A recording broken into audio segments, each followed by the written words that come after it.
तर आज मी आलो होतो एका खतरनाक अशा ठिकाणी.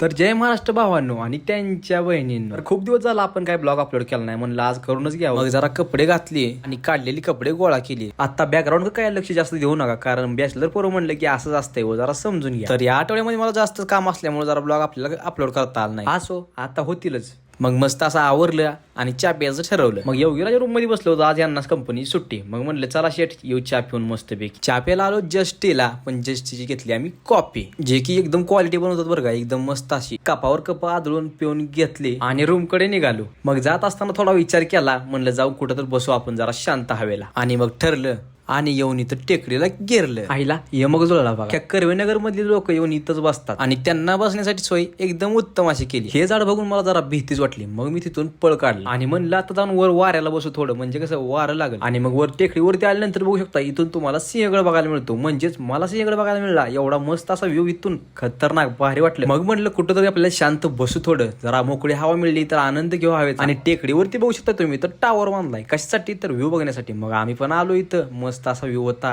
एकदम हवा लागत होती, क्वालिटी अशी. आणि हा पुढे दिसणार हा कर्वेनगर वारजे एरिया बघू शकता, कसला व्ह्यू क्वालिटी दिसतोय, खतरनाक भारी वाटते एकदम. जास्त सुख घेतलेल्या माणसांना भगवलं नाही म्हणून माणसांनी जरा गर्दी केली. आणि मग आम्ही तिथून पळ काढला. कसा वाटला ब्लॉग नक्की कमेंट करून सांगा आणि जमलं तर फॉलो करा.